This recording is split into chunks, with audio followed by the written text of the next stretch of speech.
Hey, strangers. Welcome to Season 2, Episode 7 of The Strange Sessions.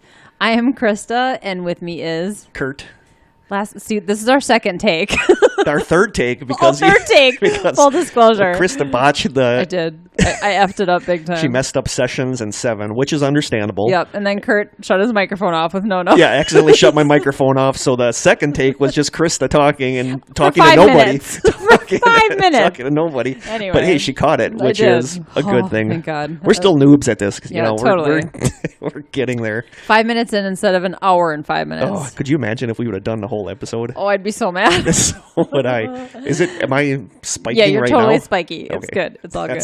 I don't know if that has to get marked explicit because it sounded sort of dirty. I could swear again. Yeah. I swore last time. Yeah, so. there was swearing last time. So. Man. So yeah, it's a beautiful day here in Wisconsin. Actually, it is a beautiful day here in Wisconsin. It is really nice today. The sun is shining. I think it's considering in the 50s. that like a couple days ago we had a blizzard. Yep. Like, what did you get in Manitowoc?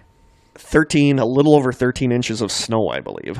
Sheboygan wasn't as bad, but my parents live up north and they got 30. No, but 30. Yeah, like Brittany, stranger Brittany's on, was posting pictures where her patio door was up halfway. It's crazy. Yeah, I mean, they got... It's April, yeah, people. They got almost, I think, 2 feet of snow in some places. Yeah, so totally. It was crazy. Yeah, and my parents live in the Green Bay area, and it is the second largest snowfall ever recorded in history. Yeah. It was crazy. And then a week from that day, it's supposed to be like 65. So it's just weird. That's Wisconsin. Typical Wisconsin weather. It totally is. But we made it to the studio today. Yeah. And we do have some housekeeping to take care of. Oh, boy, do we have some housekeeping. Yeah. Things have been pretty crazy since the last episode. We've had a ton of new listeners. Uh-huh. And a couple trolls on Facebook. Or on YouTube. A couple trolls on YouTube. I've come to the conclusion that that's where the trolls hang out, is on YouTube. I mean, totally. Totally. We can't, kick them out of our group, you know. It's not like we have control over what they can say, but... One of them really wants me to get rid of Krista. Yeah. Which is understandable. She was accused of being a millennial. Yep. And I just wanted to also mention that this person spelled millennial wrong the first time. And then they edited the post and they spelled it wrong again, but they made adjustments to it, but it's still not spelled correctly. So I just think it's really funny because they insulted me for being less than intelligent and they can't spell millennial even after 2 tries. But I wanted to thank the strangers. You guys have been so supportive, and I don't know, we do this for you, not for the trolls on YouTube. So. Yeah. And for ourselves, because we kind of like doing this. I was accused of sounding like I was masturbating during the episode, so I literally have no idea what that is about. You know, like I said in the take, we just botched. I don't know. I might have been eating something really good during the taste test, and I've been told that might have been the PB&J soda. Oh, that might have been. I've been told that when I eat something I like, that comparison. It's not like you're having an orgasm. Yeah, that comparison is there. So I don't know. Whatever they meant.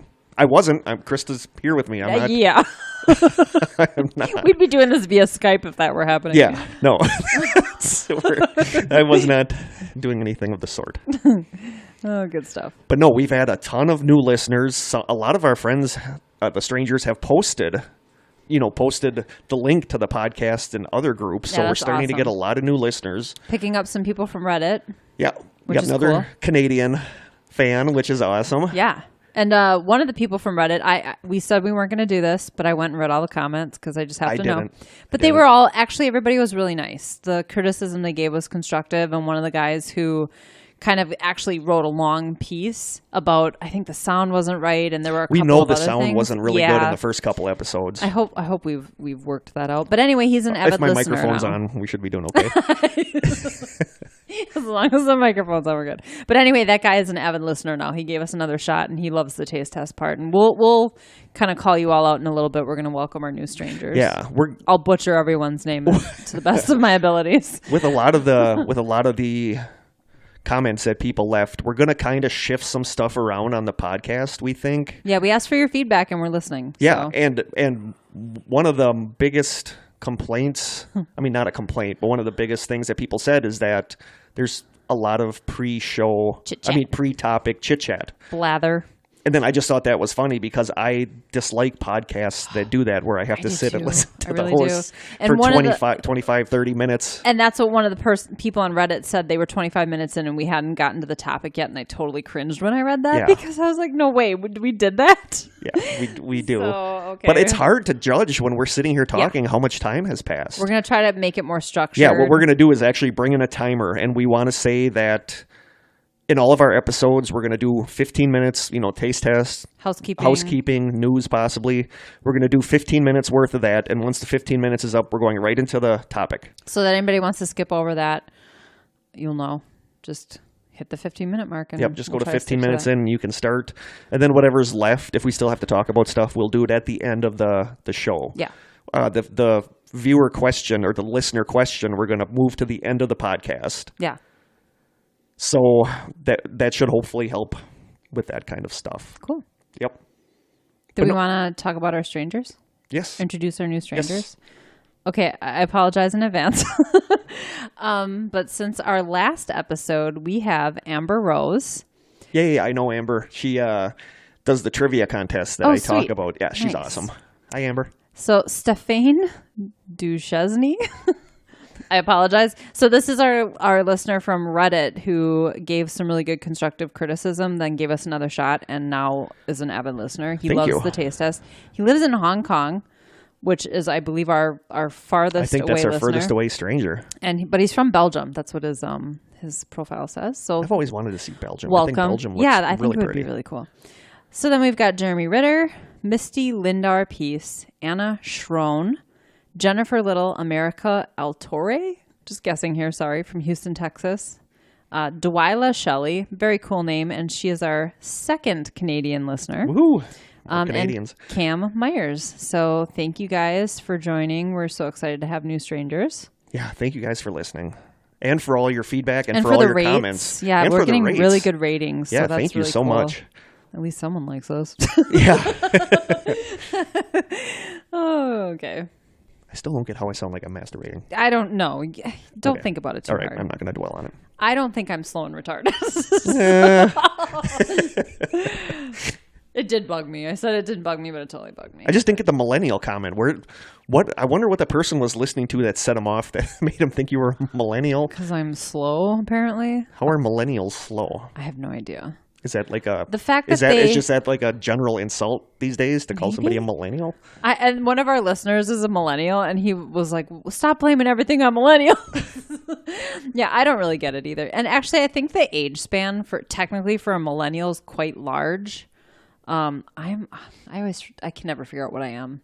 I'm Gen X, maybe. I thought I was Gen X, but then I thought we were also called the MTV generation. So I don't know. But I think that millennial can even be into their mid-30s. So really, I guess that's not that far off. No, it is for you. I just sound very young and vibrant. Something, I don't know. I'll take it as a compliment. I'm nowhere near being a millennial. Me neither. I don't know. But yeah, we've accepted the fact that we're going to get trolls at this point as more people listen. But whatever. That's cool. It's entertaining if nothing else. Yeah. Do we have any other housekeeping, or I think that's pretty much it? Well, I was going to mention that I saw an article the other day. I know we've talked about the Slender Man stabbings here in Wisconsin. It was a case that happened. 2 young girls, I think they were 12 or 13, tried to kill a classmate by stabbing her, I think 27 times, all in the name of Slender Man. But they recently released photos from the crime scene, and it is just like, it puts it in a totally different perspective. It's one of those things that you don't really grasp until you actually see like the photos. You see her shirt just completely soaked in blood, and there's like little slits where the knives were going in, and yeah, it's graphic. They showed a picture of the knife as well, but one of the girls who did the stabbing in handcuffs, and she's got blood on her coat and stuff, and it's Yikes. It just changes your perspective on it a little bit. I haven't seen the pictures, and I'm kind of okay with that. Yeah. So anyway, if you're interested, Google it. The whole thing is just sad. There. I mean, everything. Every aspect of that is just sad. Mm-hmm. I agree.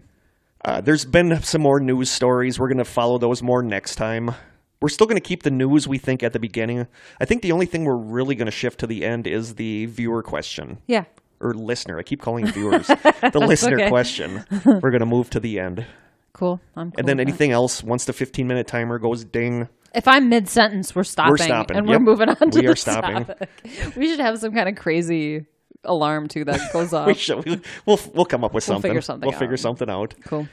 But I'm just glad that we're getting good feedback. Me too. And a lot of the things people are saying, it's like, yeah, why don't we do that? Or we should do that. I'm surprised how many people like the taste test. Yeah, I am too, actually. Yeah. I mean, I really enjoy doing it, but yeah. It's funny, though, when I do listen back to the episodes with my husband, I find myself laughing so hard through the taste test. Even though I was here.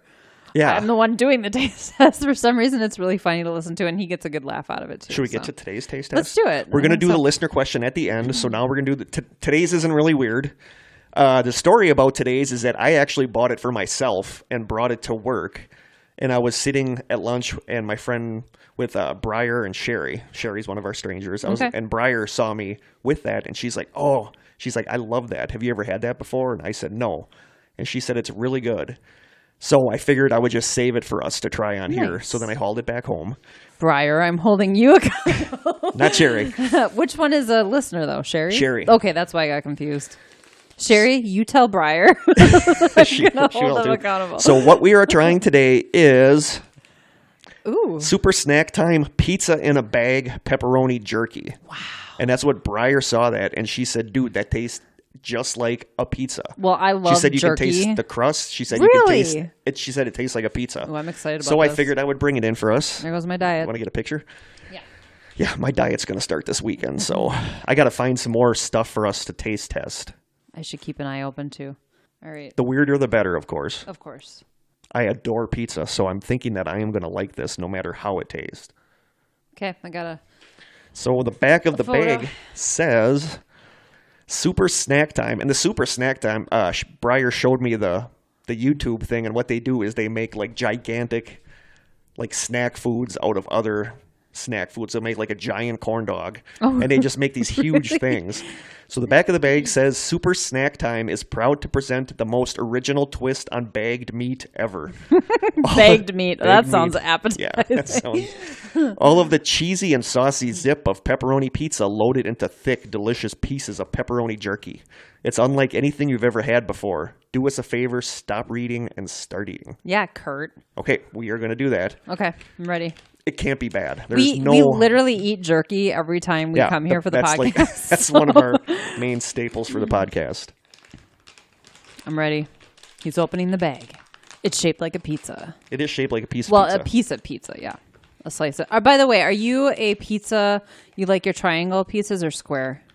Either. I like triangle. I kind of like square. I kind of like square. I have to have a crust on every piece, and those middle pieces that are square don't have, like, the end crust on it. Can't get it open? Kurt, do you need me to open that? Shut up. It's not a jar, so... It's got like a thing you're supposed to tear, but I tore it the wrong way. Oh. It's the hazard of the job. I don't know. I'm just trying to fill time. It smells just like pizza. pizza. Smell good? Yep. Like pepperoni pizza? Yep. It'd be weird if it smelled like sausage pizza. Grab a piece. It smells just like pizza. Oh, it's huge. Thank you. Ready? Oh, it does smell like pizza. Ready? Okay, ready? Yep. Go. Wow. That tastes... like pizza. It tastes exactly... It tastes like pizza that you took out of your fridge. It tastes like cold. Like the next day. You can taste the crust. Yeah, it's really weird. I don't know how they did that. This is bizarre. It's like it has a sauce. It's like really concentrated tomato. It's spicy. Oh, it is totally spicy. Ooh, yeah. I love spicy food, though. Oh, my God, I don't. That is spicy. Maybe it'll warm me up. I'm so cold. I think it's delicious. I'm a little pissed. I didn't know it was spicy. Does it say it on the bag? No, it doesn't say anything about spicy. Super Snack Time. Not everybody likes spicy things. This seriously kind of harshed my mellow that it's spicy. It harshed your mellow? It harshed my mellow. I'm annoyed that... I like it, but I love spicy food. Kurt's going to start crying soon. It's not even that spicy, but I don't know if I can eat anymore. Why is it spicy? Because pepperoni is spicy. For sure. Oh, not like this. You're like my husband. He's such a wuss when it comes to spice. we'll be eating something and be like, oh my God, this is so spicy, and there's zero heat in it. I'm so mad because it's really good, but I don't like that it hurts my throat. It is. It's very burny in the throat area. Those are my technical you foodie finish terms. That. I think it's delicious. Ugh. All right, I'm annoyed. One more piece. Wait, let me take a picture of what it actually looks like. It looks like a huge piece of pepperoni folded in half. It's really spicy. It's delicious. No, it's not. I'm so annoyed. Well, you tell Dwyer. I can't seem to remember who this is. Dwyer, right? You tell Dwyer. What? Breyer. Yeah, I am the slow one. You might be. Guys, anybody interested in co-hosting a podcast with me? As long as I don't know I'm slow, I think it's okay. It means I'm like actually really mad that is spicy because I wanted to like it. It's really good pizza-wise, but it hurts my throat. I'm really into it. Oh, my throat hurts. Okay, cayenne pepper is in the ingredients. There you go. Oh, whatever. I didn't get where I didn't get where I am in life by reading ingredient lists. I'm annoyed. I'm just. What are you going to give it? As far as jerky goes, I'd give that like a 9. I would have given it a 9 if it wasn't spicy. I am dropping it to an 8 because they did not say spicy on the label. If they would have said, yeah, that's one thing that pisses me off is that people make things thinking that everybody likes spicy foods. You know, I can't even handle the medium sauce at Taco Bell. Oh, so you don't buy what's the really bad stuff at Taco Bell? And that's the thing. Stop making peppers that are so hot that it's like killing people and hurting people. Interesting. What? People are dying? People are like doing these pepper challenges. Well, I don't know if they're dying, but they're getting sick. Those people are stupid. Well, yeah. You don't blame the pepper. No. Blame the dumb people. Well, still. That's like blaming Tide Pods for people's stupidity.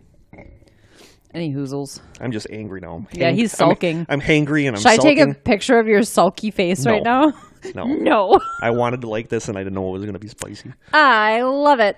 It was good pizza flavor-wise. Yeah, I could taste everything from the cheese. You to can the taste crust. like the sauce, the cheese. It tastes like pizza that sat in your fridge overnight, which I'm sorry, that's delicious. Like. So it's not bad, but it's spicy. My throat's still burning, and I don't love it. Mine is too.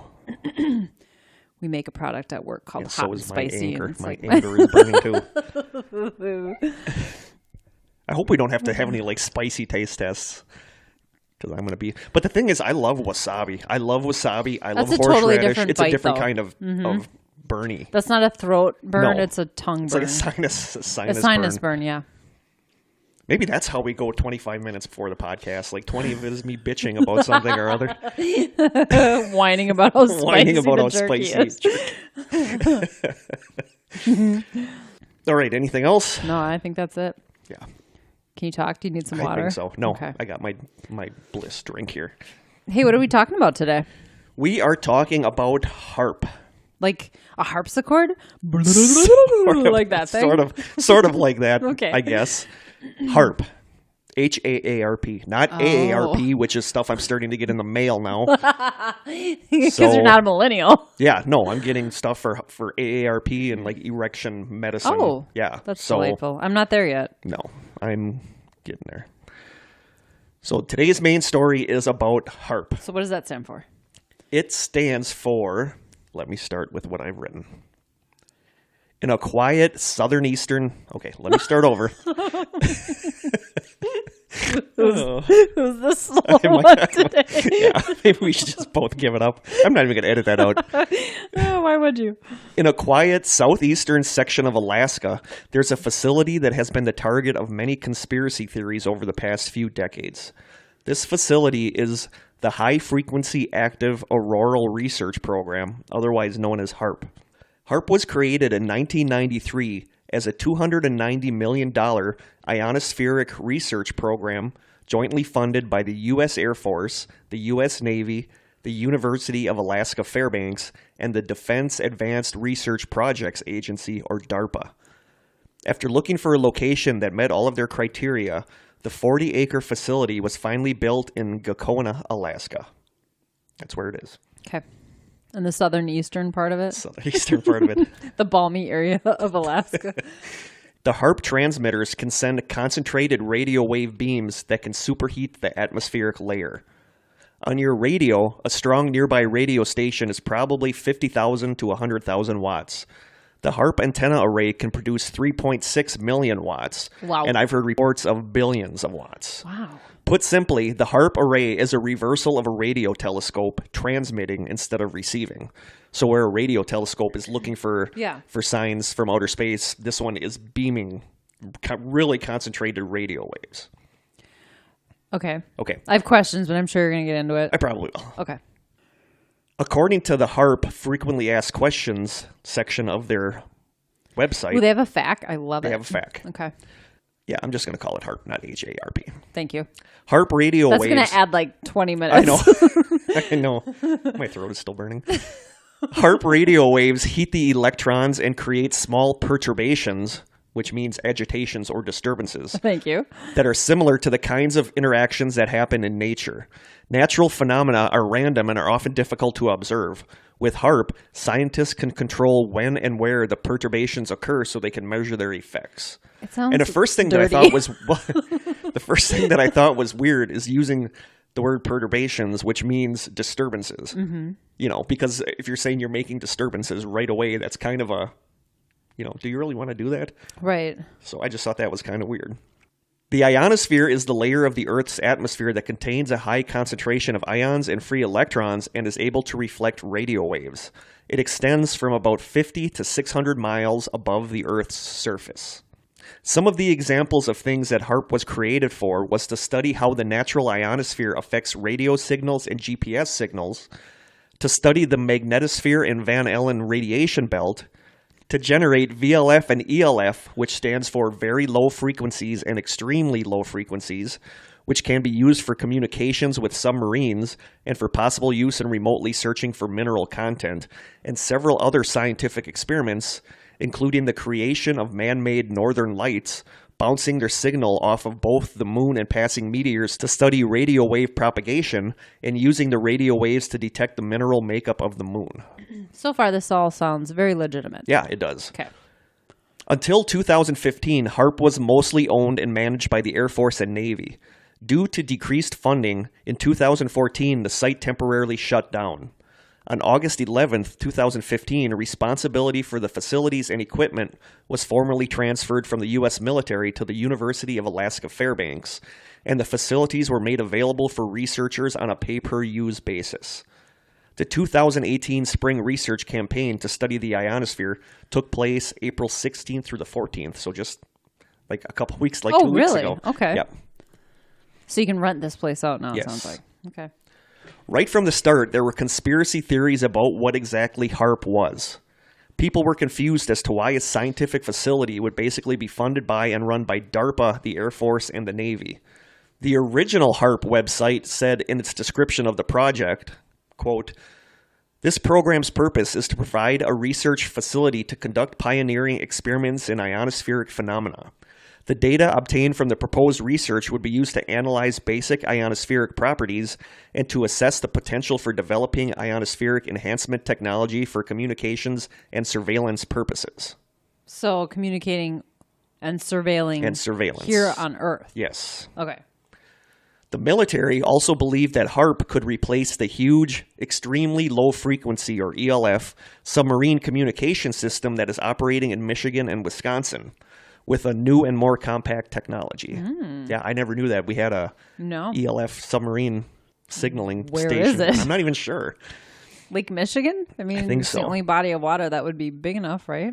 I believe so. I think it's almost northern Wisconsin. I'll have to look that up. That would be Lake Michigan. Yeah. In 1998, the European Union called for an investigation into HAARP's effect on the environment, people's health, and its potential as a devastating weapon. The U.S. was invited to send representatives to the parliamentary meeting, but chose not to do so. Other countries have created ionospheric heating facilities and similar facilities, including Norway and Russia. Oh, Russia. Yep. Norway is just Here Norway. are some of the theories that have popped up about HAARP. Okay. And I'm not going to delve too much into these because seriously, like every one of these could be an episode on its own. Oh, I love it. Yeah. So, I'm still and eating actually the jerky, some of by the these way. we are going to are going to be a topic. So this is just like a little hors d'oeuvre of the whole I'm having HAARP. an hors d'oeuvre right now. No, I'm not having any I'm more totally of those. eating the rest of this jerky. Yeah, this is just an hors d'oeuvre of the HAARP buffet. If this Okay. is something that you think is really interesting, there's so many YouTube videos about HAARP sure. and about what they're doing and all that stuff that you're going to have no problem Googling stuff. Well, and if you're a stranger, Tom Napier posted some documents. Yeah, that he were posted online. documents. I think it was Freedom of Information Acts. He just posted those in our Strangers group. If you're listening and you are not a member of our group, The Strangers on Facebook, join it. That's Yeah. where all of the discussion happens. So here are some of the theories about HAARP. Number one, and this is the big one that you're going to find when you're looking into HAARP, it is used to control the weather. Oh, okay. Yep, now that you say that, I have heard that. Yep, there's a lot of people that believe that. As far back as 1958, Captain Howard T. Orville said the U.S. Defense Department was studying, quote, ways to manipulate the charges of the Earth in the sky and so affect the weather by using an electric beam to ionize or deionize the atmosphere over a given area. Many people believe that HAARP is carrying on this idea of creating, quote, weaponized weather. There are reports that physicist Bernard Eastland claimed that HAARP includes technology based on his own patents that have the capability to modify and control the weather. A 1996 United States Air Force report titled Weather as a Force Multiplier, Owning the Weather in 2025, states, weather modification is a force multiplier with tremendous power that could be exploited across the full spectrum of war-fighting environments. From enhancing friendly operations or disrupting those of the enemy via small-scale tailoring of natural weather patterns to complete dominance of global communications and counter space control, weather modification offers the warfighter a wide range of possible options to defeat or coerce an adversary. This is in the 50s that was? That was actually later than that, but in the 50s, they were already talking about finding ways to control. So we're talking like sending a tsunami somewhere. Yes. Okay. That's exactly what they're talking about. That's terrifying, actually. The weather theory boils down to the belief that HAARP can induce a powerful and localized change in ionospheric temperature, and by directing these can cause drastic change to an area's weather. People believe that HAARP was responsible for intense storms in countries including Iran, Haiti, Turkey, and the Philippines, and also for droughts in other countries. One of the main beliefs of the weather truthers is that the increase in devastating hurricanes over the past few decades was actually created by HAARP. Some of the extreme weather truthers even claim that HAARP caused Hurricane Katrina in 2005 to run a full test of its hurricane creation properties and to potentially wipe out poor black communities in an attempt to reduce the global population and to free up the land for other people's use. That's horrifying. People believe that Hurricane Harvey and Hurricane Irma were created by HAARP for the same purposes. They also believe that it was used to create Hurricane Gustav to prevent George Bush from appearing live at the Republican National Convention in 2008, and that it was used to create stifling heat waves in 2016 to help President Obama push through global warming legislation. Wow.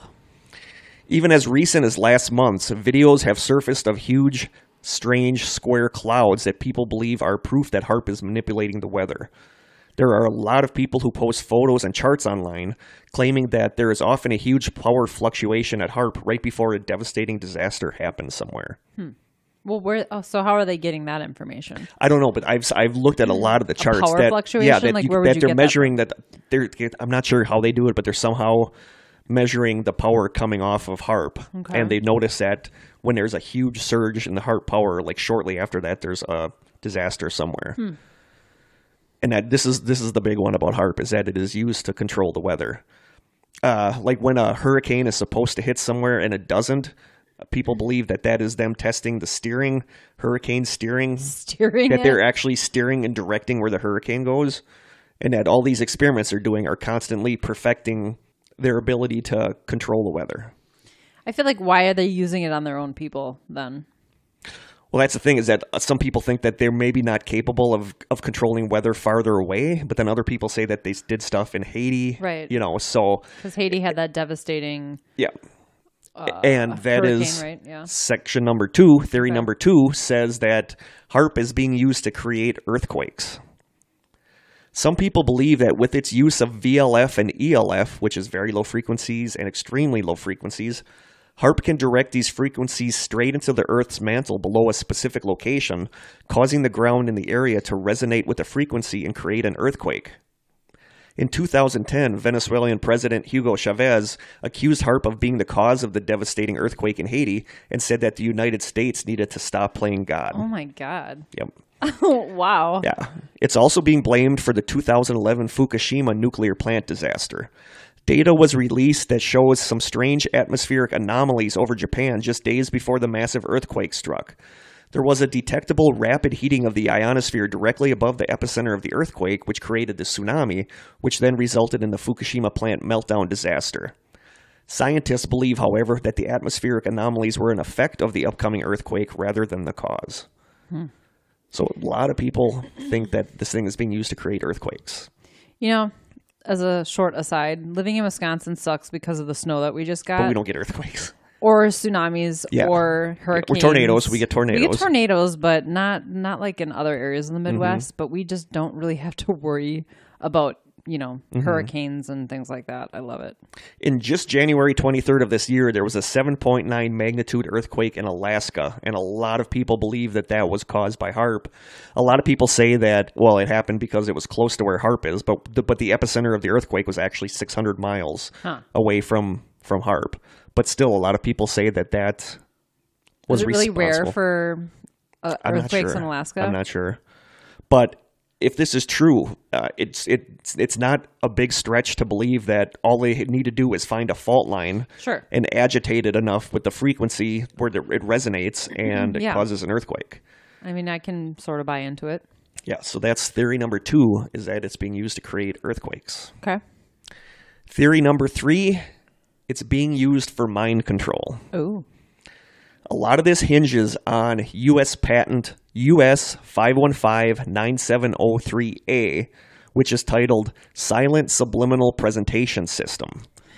And this is an actual patent. Okay. I looked this up online, and this actually is a patent. Okay. The description for the patent reads, a silent communication system in which non-audio carriers in the very low or very high audio frequency range or in the adjacent ultrasonic frequency spectrum are amplitude or frequency modulated with the desired intelligence message and propagated acoustically or vibrationally for inducement directly into the brain, typically through the use of loudspeakers, earphones, or transducers.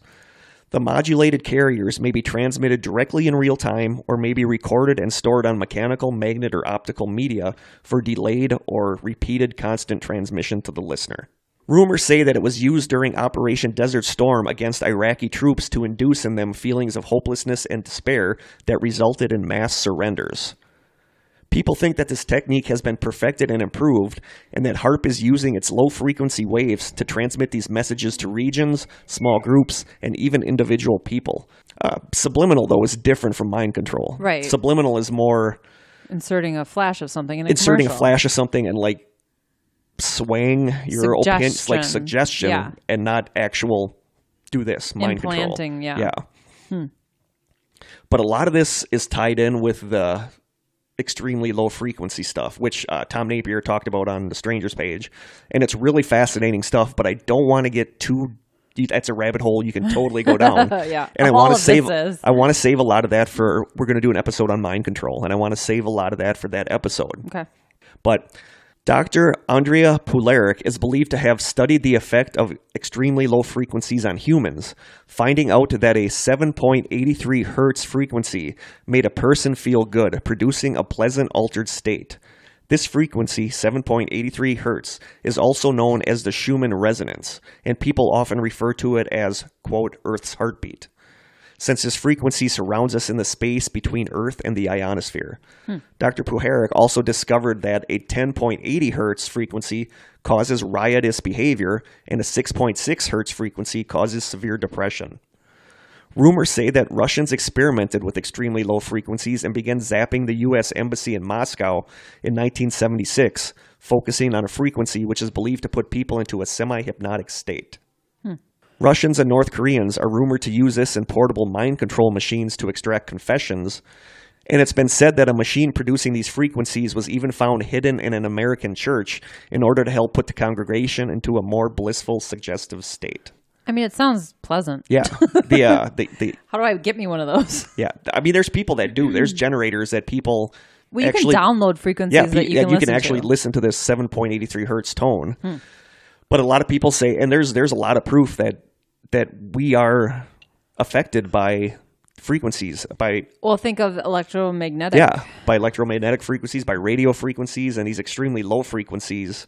You know, it makes sense because the brain is electrical, and you're zapping it with this radio wave. So there's a lot of people that believe that HAARP is being actually used in a sense, mind control in a sense, not so much telling you to do this. You know, it can maybe affect the way you feel and that kind of stuff. Just influencing more. But that's a big one too, is a lot of people believe it's mind control. Okay. Theory number 4 is that HAARP brought down the Space Shuttle Columbia.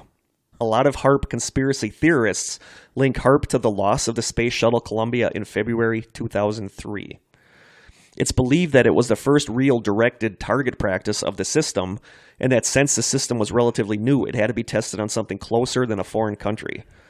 There are also theories that both the Challenger and Columbia crew are still alive and that the shuttles were actually sent up empty in order to test weaponry. But that's a story for another episode. Yeah. That'd be one hell of a huge conspiracy. Yeah. Yeah, but I listened to the... It's like people who think the Sandy Hook thing was a hoax. I listened to the Sofa King episode about that, and there's pictures of people that look exactly like... Everybody has a doppelganger. With the same last names and stuff like that. So there's a lot of people that believe that... Yeah, I'm not saying that I do, but there are a lot of people that believe that those went up empty and were destroyed. Theory number 5, HAARP's experiments caused the Mandela effect. Ooh, I like this one. Yep. Now, there's 2 separate theories for this. Theory number 1 is that, much like CERN with the Large Hadron Collider, that HAARP did something that it shouldn't have and screwed up reality as we know it. Okay. And it caused parallel universes to bleed through and stuff like that, and that's what's causing the Mandela effect. We discussed that back in our Mandela effect episode. But theory number 2 in that is that the brain is electrical, so radio waves could very well affect it. In this theory, the Mandela effect isn't a parallel universe situation, but it's more a matter of people implanting false memories or reprogramming our memory using HAARP, and it's often attributed to the Illuminati or New World Order. Well, and I've heard that theory I think we of even the talked Mandela about effect. that. I think we've even talked about that. I don't think HAARP came into it, but no, just but it was the idea that the Illuminati or New World yeah. Order or Freemasons or Knights Templar or whatever secret society you want to pick, Club, whoever, the Elks, that they're experimenting with how to implant actual fake memories in people, and that's what the Mandela effect is, and that people think that HAARP is actually doing this. Jiffy. Jiffy peanut butter. Jiffy. Theory number 6, we just discussed this. People believe that HAARP caused Malaysian flight MH370 to crash. Oh, really? Yeah. Theorists believe that HAARP either accidentally or purposely affected the radar system, communications, and or passengers and crew of the flight, causing it to go off course. We don't know that it crashed. No, we don't. That's interesting. That didn't come up in my research. Yeah. But we all know I'm not the greatest researcher. That's actually popped up quite a bit with the HAARP stuff, is that people suspect... You know, at this point, I'll just say basically people are finding any weird thing and attributing it to HAARP. My question is always why? Why that flight? Yep. Why, what's the purpose? Just testing? You're risking or destroying a lot of lives just for tests. Yeah. But if it's as nefarious as, it's nothing for them to do that. But they're sure testing a lot of stuff. Yeah, on innocent people. And the final theory number 8, HAARP is responsible for all of this because it is a superweapon. And a lot of this hinges on Nikola Tesla. Okay. When Nikola Tesla died in 1943, and we're not going to get too much into him because we could actually do a whole episode about him. Yeah. When Nikola Tesla died in 1943, the FBI seized his scientific papers and notes, and we just discussed that in the John Teeter episode. Okay. In 1958, military application of Tesla's little-known methods of electromagnetic manipulation of Earth's atmosphere were already underway.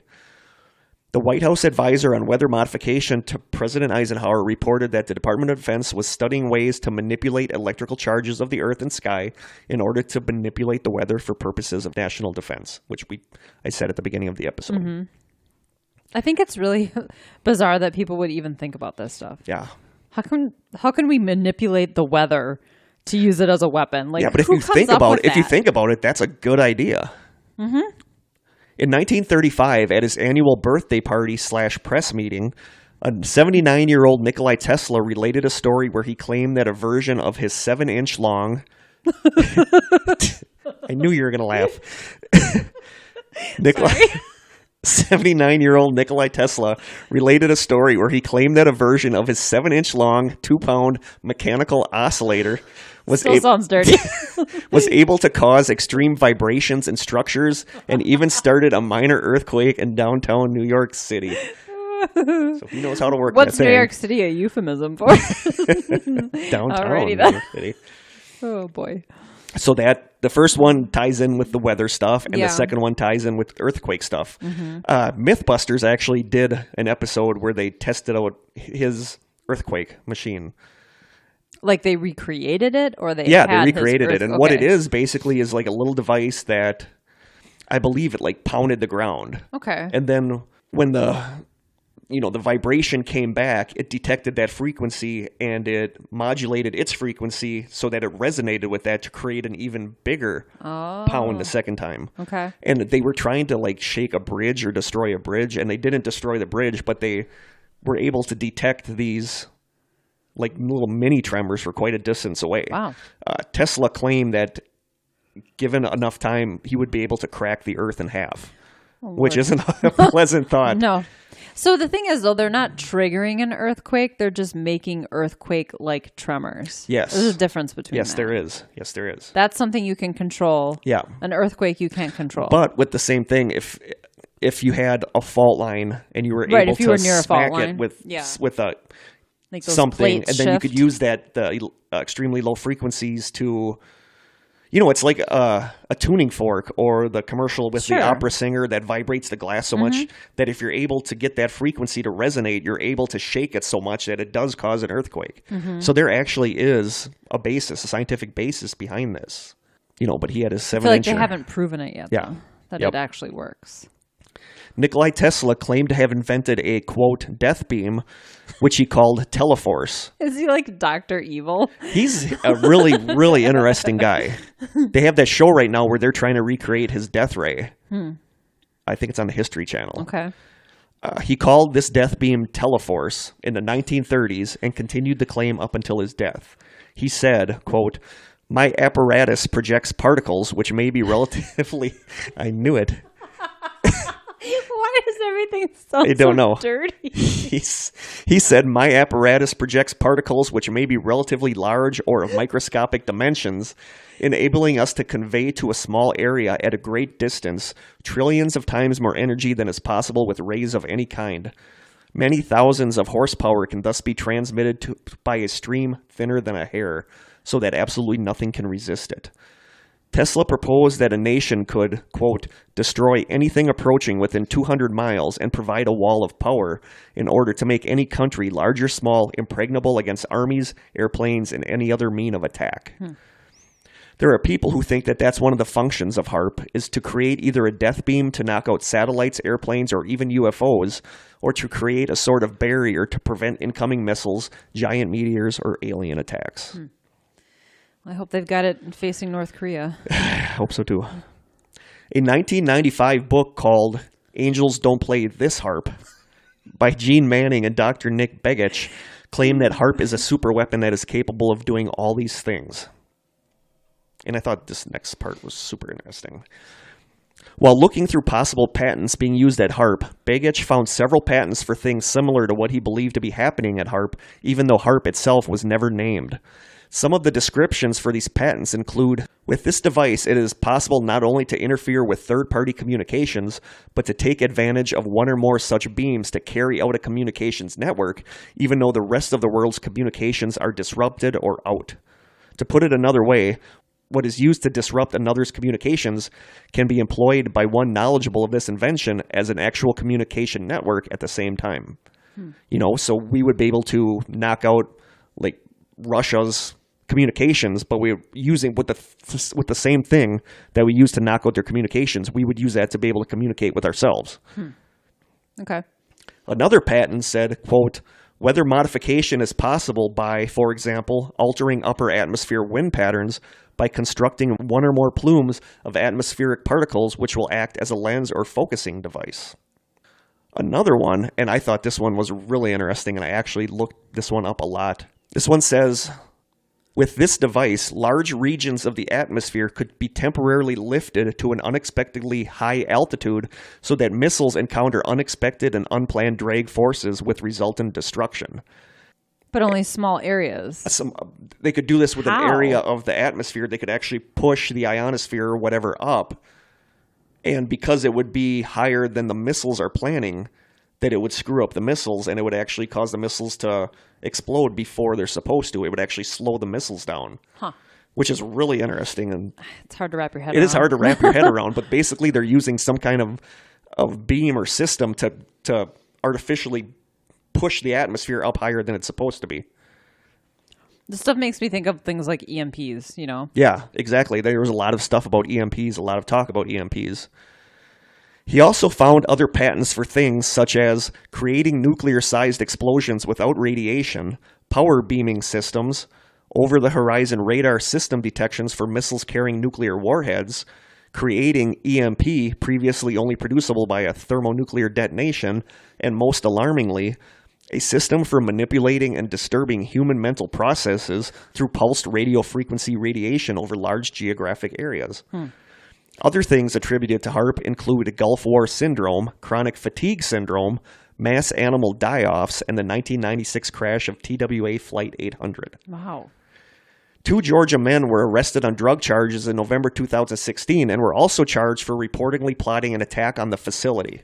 According to police, the men wanted to destroy HAARP because they believed the facility manipulated the weather, controls minds, and even traps the soul of people. Police say that the men confessed that, quote, God told them to go and blow this machine up that kept souls so the souls could be released. Sure. Austin Baird, writing in the Alaska Dispatch, said, what makes HAARP susceptible to conspiracy criticism is simple. The facility doesn't open its doors in the same way as other federally funded research facilities around the country, and it doesn't go to great effort to explain the importance of its research to the public. In 2016, in response to these claims, the University of Alaska Fairbanks Geophysical Institute, which manages the facility, announced that HAARP will host an annual open house in August, allowing visitors to tour the complex. All the doors will be locked. Yeah. Stay in this hallway. It's like visiting So that Area is 51. basically HAARP in a nutshell. That's a lot of the theories about HAARP. And like I said, we didn't delve too much into each of those because we are going to be discussing a lot of these in length. It does sound like the catch-all for, it's to blame for everything. Yeah, and that's what conspiracy theorists do, is that they draw lines where there are none. Where there are none. I'm not saying that some of these things aren't possible. That's the thing. So basically, this is a section where yay or nay. What do you think that it is a... I feel like it's possible that some of these things could be happening. That there's scientific basis behind there's scientific basis behind a lot of this. And I'd like to know the why. What's the end? What are they trying to get at here? Yeah, and like a lot of the stuff I read, DARPA doesn't really get involved with something unless it's big. I mean, it's something big. And the fact that they wanted in on this thing, which all it's supposedly doing is heating the ionosphere, is kind of a red flag that there's something going on. Maybe they just dumped all the snow on us. It's possible. What would be the point? They were trying to stop us from recording. Oh, we were too close to the truth. Yep. They knew. They just had the wrong. They had the wrong time frame, but they didn't tried. know that we record every other week. Exactly. But I just thought it was weird that like Russia and other countries do this too, which makes me think that I'm actually a lot of this stuff I go into skeptical. This one, I think there's something. I think it's in the middle. I think there's more going on there than meets the eye. Sure. But I don't think it's to the extreme that some of this stuff. Right. Like the mind control stuff. I don't know. I don't know what I think about that. I understand how frequencies can affect people, But I don't think that they're using this device to affect groups of people or troops during war. I mean, is it possible they could? I don't know. One thing that I thought was interesting was that in a press briefing on April 28th, 1997, the United States Secretary of Defense William Cohen commented on new threats possibly being held by terrorist organizations, saying that, quote, others are engaging in an eco-type terrorism where they can alter the climate, set off earthquakes, volcanoes, all remotely through the use of electromagnetic waves. And he would not be accusing other people of doing that if we couldn't do that ourselves. The fact that he's accusing people, other groups. He believes it exists. Yeah, I mean, he's saying that it exists because these other groups are doing it. So if these other groups are doing it, obviously we already do it. Or we have the capability or whatever. Yeah. And, weather modification is possible to a point where you have cloud seeding and that stuff. But I just don't know. I feel like they could persuade it to be a storm or get it. But actually manipulate where it goes. But actually create a storm and drag it around to wherever they want it to go. I don't know. Yeah, it's kind of hard to bite onto that. But I actually find the earthquake part very plausible. I think that is something, it might not necessarily be HAARP, but I think that we would be able to create an earthquake. I think that would be a lot less complex than trying to make a tsunami or a hurricane happen. Yes, I agree. But I do understand the defense possibilities of adjusting the weather. Oh, sure. Like they said, you could have a troop in the desert with no cover around them, and you could hammer them with a sudden, really bad sandstorm or thunderstorm, lightning storm that they're not prepared for. Mm-hmm. You could freeze. If you had vessels on the sea or something, you could freeze so they're not able to go. Or a tsunami. There's no way you can defend yourself against that. No, exactly. So there's a lot of potential for people don't realize how much the weather can affect weather's very a battle powerful. Or something like that. So I think that I can see why the Defense Department would be so interested in that. I just don't know if I think it's feasible. Are we capable of it? Are we capable of it? But out of all these, I really think that they could use this thing to create an earthquake. I think that's, the frequency stuff, I think they could resonate the ground enough that they could form an earthquake. The mind control stuff, I'm not exactly sure. Once we get into the mind control stuff, I feel like that would be super hit or miss. Yeah. I'm fascinated by mind control stuff. Yeah. I really am. So I'll dig into this a little deeper when we get into the mind control stuff, because mind control stuff is fascinating and scary. And creepy. Yeah, and very super creepy. Scary. As far as bringing down the space shuttle, I don't think so. I always go back to why. Yeah. Why would you do that? Yeah. I feel like there's other means. And if you needed to test this thing, why would you do such a public display? Why not send up something else smaller? Unmanned. And why take down, basically murder people in front of hundreds of thousands of other people? When I was looking at this, when I was researching this, the people that believe it said that this was a veiled threat to other countries about what we could do, that if we would do this to our own people, think of what we would do to you. It's super veiled because I've never heard of it until now. Yeah. So, but these other countries would have known through spying and whatnot that what we were capable of. So that was basically a veiled threat saying, look, we're going to blow up our own people. We're going to destroy you. So we're basically Syria. We're basically the bad guys, the super villains. Yeah. We're ISIS. As far as the Mandela effect, I don't know. I completely buy into the Mandela effect. I do, because of all the stuff that's happened to me. Yeah. With the New Zealand thing and. We'll just there's so many different possibilities of what could be causing that. Yeah. How do you? And there's I believe that CERN would have more capabilities of creating something that would really screw up reality. That I don't really think HAARP could have that potential. Yeah. I mean. I don't know. That's this is another aside. I saw an article recently that scientists discovered that there are like hundreds of black holes at the center of our universe. Oh, I totally believe that. It's just crazy. And as far as HAARP causing Malaysian flight MH370 to crash, I don't really buy that. We don't even know what happened to it yet. No. I don't when they find it, I think that's just people saying, "Oh, something weird happened here. Let's blame it on HAARP." It's got to be HAARP. Yep. Did they cause 9/11? I mean. One thing that I didn't have on here that I probably should have, which is podcast talk for, whoops, I forgot to add it to the list, is the fact that people think HAARP is responsible for the strange sounds that people have heard throughout the world. Oh, yeah. And that I totally buy. Those I think things, the trumpet sounds. Yeah, the trumpets. We're going to have we're going to have an episode. I don't know if that would be a whole episode or one of my favorite mini mysteries. Yes. Yeah. Or that would be one of my favorite mini mysteries. But we are going to be discussing that at length. I want to play sounds. Yeah. I want to actually play the sounds. We are going to be discussing that at length in the future, and a lot of people think that HAARP is responsible for those sounds. Okay. And I can buy that. Sure. They're coming from somewhere. Yeah. I mean, what the hell are those things? I don't know if you remember the Norway spiral. I believe it was the Norway spiral that had that weird video of that spiral that appeared in the sky that they said was a missile that it malfunctioned, so it went in a circle. But a lot of people said that spiral happened because of HAARP. Not HAARP, but Norway has its own version of HAARP, as does Russia. And people say that spiral was them doing some kind of experiment with their version of HAARP that went wrong. So a lot of people say that those sounds are actually caused by HAARP, and I could totally see that. Yeah, I'm excited to talk about those sounds because that's fascinating. It is. Because nobody can figure out what the heck they're coming from or what there's a lot of theories, but HAARP is going to be one of those theories, and I can kind of buy that. If you're screwing around with the atmosphere, with the ionosphere, you could be doing something that would create those kind of sounds. Yeah. And as far as HAARP being a super weapon, I could see that. I absolutely. could see, if these things are possible, absolutely. Yeah, a lot of people say that they believe that it's some kind of... Because there's no defense against this. No, a lot of people believe that it's some kind of shielding device that if missiles were coming or whatever, it would kick up this shield that would, prevent that from happening. Don't know if I buy that, but a lot of people think that.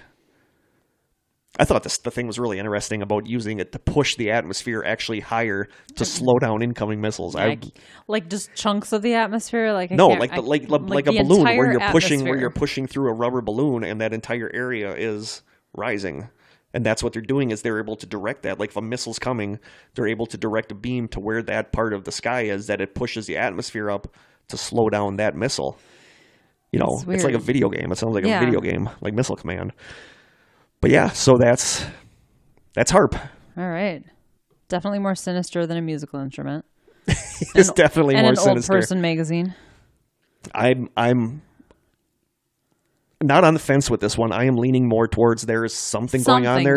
But I don't think it's quite as extreme. No, I don't think it's the Swiss Army knife of destruction that all this thing is there. But I think that's I love that. I think that something is they're doing something. Mm-hmm. And we're not privy to that knowledge. Right. But I don't think it's necessarily death rays or mind control or... taking down airplanes for no good reason. And anytime you have a couple of drug dealers wanting to storm a place because God told them to. Because God told them to. You know that they're doing something right. Mm-hmm. Doesn't add a whole lot of legitimacy to it, though, if you ask me. Yeah, no. So that is HAARP. What do you guys think? Do you guys think there is anything to these theories? Do you think that HAARP is just merely doing experiments with the ionosphere? Or do you think that they are up to shenanigans? And if you go to the open house in August, we want a full report. Yes. Take as much video as you can. Mm-hmm. I would actually love to go there and check it out. That'd be kind of cool. That's one of the things, too, is that people said, well, obviously they're doing something there because they won't let anybody in to see it. And I think that's such a... It's the same thing with Area 51. Yeah. It's like, it's a military base. They're not going to let you go in there and take notes, wander around, take notes. Take pictures. Selfies in front of spaceships. Yeah. Yeah, exactly. So that's not a real logical argument. No. But... the courthouse won't let you go in and just wander anywhere you want either. I mean, it doesn't sound like they've been really transparent with what they do, but why should they? Right. And they were ran by the military for a long time? Yeah. Of course not. Yeah. That's all classified stuff, I'm sure. Although now it belongs to a university. Yeah, because the military wasn't getting enough funding. Or as conspiracy I'm sure the military is short on money. As conspiracy theorists say, either the military got the stuff they needed from it, or they are actually still running it behind the scenes. That's what a lot of the HAARPists University is just the cover. Face. Yeah, that's what a lot of the HAARPists the mascot. think. Ooh, I wonder if they have a mascot. It'd be a little harpy. A little harpy? A little harpy would be cute. I'd get a t-shirt with a harpy. What is a harpy? What does it look like? Harpy. Isn't that A fish? No. No, What's a harpy? A harpy is like a mythical creature, isn't it? Oh, maybe. Let me look it up here. That should be the picture for this episode. Should be. A harpy. This is a harpy. Oh. Some kind of mythical female bird creature with boobs and wings. Boobs and wings. I'm going to save that for later. Anyway. So that's HAARP. All right. Interesting. It's interesting. Like I said, I got sucked down the rabbit hole pretty good with this one. Well, that's a lot of rabbit holes. And I really like science-y stuff like this. I liked reading the stuff about frequency, extremely low frequencies. I liked reading stuff about the ionosphere and all that, but I didn't think other people would really want to. So I tried to keep this a little light on the science. Yeah. The slow one over here got it. So. Yeah. Made a short pictures. What's interesting? He talked really slow. I have this sped up like 3 times. What's really interesting is all the different branches that kind of lead off of this into other rabbit holes. There's a lot of stuff that's you go down mind control, you go down weather manipulation, you go down Nikola Tesla. Yeah, there's so much you can go down. So if this interests you, Google it. Look for it on YouTube. You will get comfy. Settle in with a sandwich and a beer. You're going to be busy. Cool. So let us know what you think. Yeah. What's your opinion? And now, after the main topic, we are going to read some of your questions. Without further ado. So going into listener...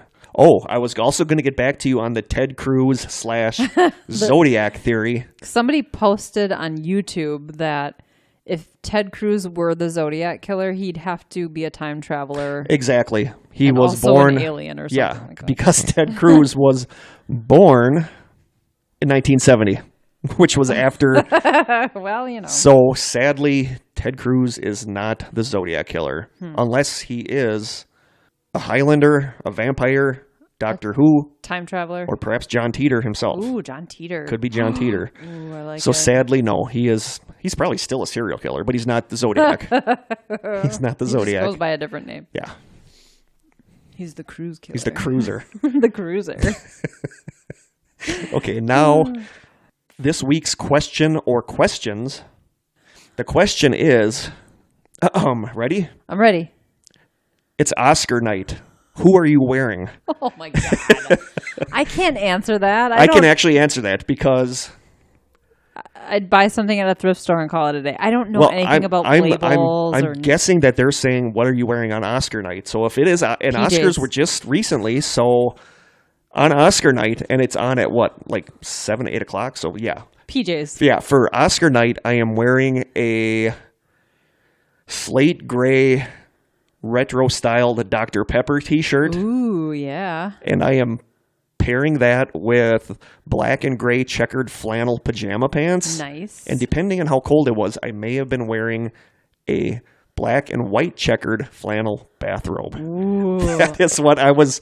I can tell you what I was wearing. Not my podcasting underwear, because those are just for podcasts. Just for podcasting? No, just podcast days. So I would have had on my gray sweatpants that are tight at the ankles because my ankles get cold.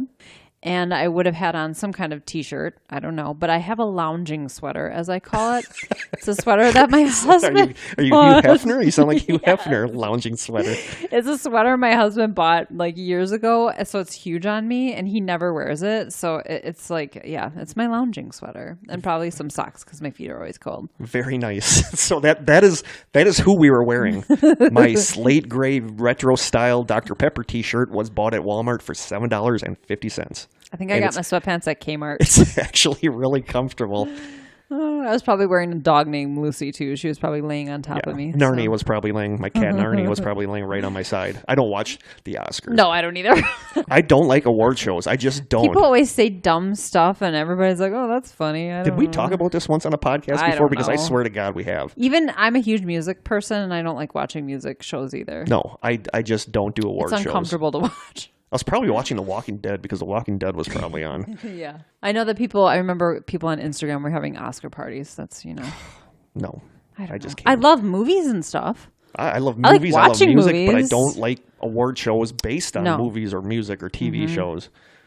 So that's who I was wearing. Sorry if we disappointed you. Yeah. Sorry if it wasn't Dolce & Gabbana or Dolce it's the only thing I could think of. No, Prada's just bags. I don't know. No, I think Prada shoes. Do they? I don't know. I'm sorry. Okay, so everything I buy is from thrift stores. There might be some brand names in there, but I wouldn't know. It's probably not Prada. It's probably like I love vintage stuff. Probably Proda, like some knockoff. Next question. I'm ready. Okay, are you ready? The anticipation's killing me. Okay, next question. Okay. Love your podcast. Thank you, whoever you are. Nice. Love your podcast. You are doing an amazing job. Don't beat yourself up over the Maura Murray episode. Thank you so much. Murray. Okay. Yeah. I think you did great. Is there one topic you would like to do, but it creeps you out so bad you can't? This is for both of you. The demonic possession really bugs me. Like, it freaks me out. It's one of those things that, and I've said this before, that I don't know if I believe in it at all, but it scares me enough that I don't want to mess with it in any way, shape, or form. Movies about demonic possession scare the living daylights out of me. Like, yeah, you've always had a thing. Oh my God. Yeah. So does Joe. Joe Horsemeyer, the co-host on the other podcast, he is really freaked out by it too. Just the idea, and I don't know that I could ever be possessed. I don't know. No, you and I are those people. We've talked about this. I don't think I could be hypnotized. I don't think, you know. We've talked about the hypnosis thing, I think, where I got hit. I was in psychology club in high school, and the teacher hypnotized us one day after class or after school, and I just freaked out. Like, did your parents know about this? No, I mean, I totally freaked out. Like, I was shaking. I was crying. It was bad. I mean, I feel like there's... I'm almost sure we talked about this, but I have some weird control issue on my mind where I said, I've been good and drunk. I've been drunk, but I've never been so drunk that I don't know know what I'm doing or don't realize what I'm doing. There's always... I need control. Yeah, I need control. And that's why sometimes it literally scares me when I'm laying in bed to go to sleep, because I hate giving up that control and going to sleep. So I feel like I literally cannot be possessed because my mind has this shutter that'll come up in a heartbeat if something tries to get in there. I think I'm not afraid of myself being possessed. I think it's the idea of somebody you know and love looking at you, and you're looking at them and something else is looking back at you. I've thought about this. If we were on an investigation and one of us got possessed... Well, if Zach Bagans isn't there, we don't have anything to worry about. That's not possession. That's whatever that is he does. But if one of us got literally possessed, I think I would freak out really badly. Absolutely, yeah. That's it's just a terrifying thing that something could come and take over your body. And so, yeah, movies they seem to be like my favorite movies, but but you're still scared of it. They stay with me for like days or even weeks afterwards. It's like something that I cannot think about when I'm lying in bed at night because it'll keep me up. So that's a topic that I'd probably want to talk about it. I don't know. Maybe we did on Paranormal Palaver. I don't know. But it's one of those things I just don't want to dive too deeply into. Because it's just, if it is real, that is some terrifying shit. I still don't know if I believe it's real or not. I don't either. Really don't. I really don't either. Because then you have to believe in things like heaven and hell. I don't know. I don't know that I believe in those things. So what's your topic? I honestly don't know. I know that we're going to do an episode about phone stuff, like strange phone calls. And we've talked about this in the past on the podcast. I have a weird phone phobia. Like a weird, not so much anymore. It's the old school rotary dial where where you pick it up and there's an actual line. Yeah, where you're talking to somebody and they hang up and there's like a dead line and there's nothing there but like a hiss. I've always had like a weird fear of that. Of that. Like you're going to hear something. There's a lot of really cool stories about that. Yeah, so we're going to do an episode on weird phone calls and that stuff. And I don't know if there's anything that I would be too scared or would be too disturbed to do an episode on. Gotcha. One thing I know that does freak me out, which is weird because EVPs don't. I love EVPs. I'm fascinated by EVPs, but there's something called ITC, and I don't remember what it stands for, but it's when, and there's a lot of examples of this on the internet, where people like take a picture of their kids or something, and in the background the TV is off, but when the picture develops, there's a face on the TV looking out, and that creeps me out. It's like the visual stuff Yeah, there's like a creepy. It's like a face. visual EVP. It's like that's exactly what it is. Because it's transmitting through an electrical device. There's it's people just people that put a camera facing a TV on static, watching those images, watching the static freaks me out. I don't know what it is about it, but I don't like that stuff. I don't like the faces on the TV. I feel like there's almost an element of, I don't want to say mind control, but you're staring at a static screen, focusing. It can get to be a little hypnotic after a while. Maybe that freaks you out a little bit. Yeah, and that's like allowing things to maybe be seen that you wouldn't otherwise see, or it could just be you seeing shapes in the matrixing. Yeah. So I don't know, but that's always freaked me out, are the faces and the TVs and stuff like that. But as far as something that I would be uncomfortable, one thing that I'm going to be uncomfortable talking about is if we do an episode on Stephen Avery. And that's not paranormal, but that's just because that's too local and close to home. Yeah. And I know people involved in me too. Well, the whole sort thing. Of, yeah. But yeah, good question. If we do talk about Stephen Avery, we should do it on True Crime Crew, and you should come and be a guest on that episode. Totally agree. Totally agree. That's totally a local crime. Yeah, and that's a crime. So yeah. That was a good question, whoever you were. Yeah, thank you. And thank you for saying that the Maura Murray episode wasn't that bad. Yeah, because I still really don't like that episode. The highlight was the one that I did the research on. Is the highlight was the steak burrito recipe that was like randomly inserted into the timeline. Yeah, that was great. I forgot all about that. Yeah, I laughed so hard when I think so we just brought that up on the in the strangers group. So thank you very much for the questions. Yeah, that was awesome. So this is not going to be a regular segment. I just happen to have something interesting to talk about. So when is it us almost hitting the pig? Oh my God! You're in the country in Wisconsin when on the ride home from the podcast last time, Krista and I came around the corner or came up a hill and almost ran into a pig in the road. The size of a small car. The size of a small car. She had to swerve. I have never seen anything so big in my life. If we would have died because we hit a pig. It would have totaled my car. Yeah. Yeah, that was crazy. That was something else. I was actually really worried that it was going to get hit because, pigs are cute. I love animals. So. It was a big ass pig. That was not a pig. I think that's called like a hog. I think that was like some kind of creature. We should probably some kind of weird hybrid. Yes, I think that was like the cow pig hybrid or something. It was black. I think it was the really beast of Batavia. We should do an episode on that. We'll start an urban legend. I like it. The beast of Batavia. That was huge. Oh, but anyway, okay. So when I was a kid, my best friend Nikki and I, did something really stupid that all kids do when we played with a Ouija board. But this wasn't just any Ouija board. This was my mom's Ouija board from when she was a kid. So we're talking. My mom, sorry, she doesn't listen, so she won't be mad. She's 71, right? So this Ouija board has got to be probably 60 plus years old.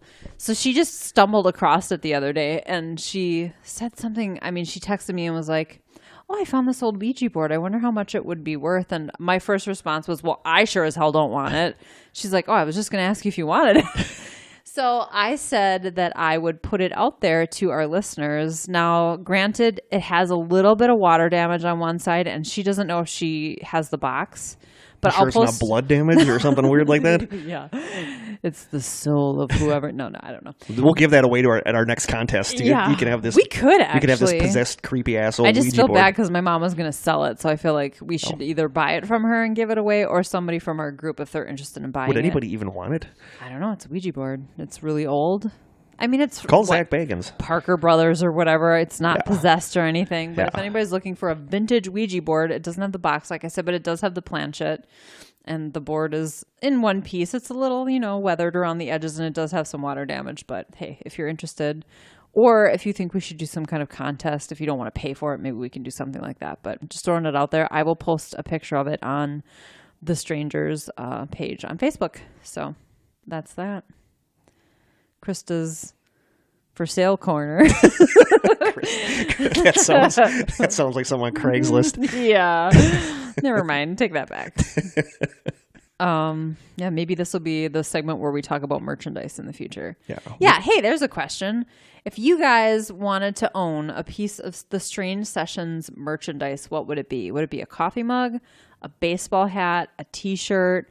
We want to get at just like one thing going, and an inflatable Kurt. We could try to get you an inflatable Kurt. Oh, that's great. It would have to say the Strange Sessions on it somewhere, though.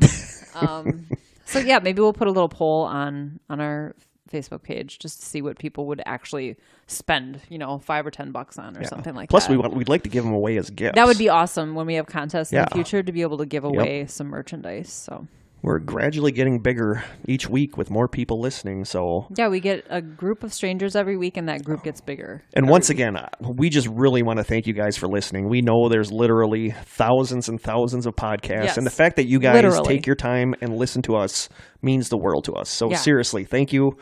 We kind of thought it would just be us and 3 or 4 of our good friends listening to it, and the obligation listen, and other 5 friends of ours saying, "Oh yeah, I listened to it," and they don't ever listen to it. Oh yeah, that one episode where you don't ask any where you follow-up questions. talked about the weird thing, the strange thing. Yeah, that one was good. Please don't ask me any clarifying questions because I can't answer. Yeah. So thank you guys so much for listening. Yeah. Thank you, new listeners, for listening and for giving us a chance. If you don't like us, we get it. We're not everyone's cup of tea. No, and there's other podcasts that are super popular that I tried and I just can't get into, and I don't know if I'm weird. It's either your flavor or it's not. And we just want to be your flavor. So hopefully we are. Yeah. So from Krista and I, from the Old School Media Studios, buried in 2 feet of snow, buried in rapidly melting snow. Until next time. Stay strange.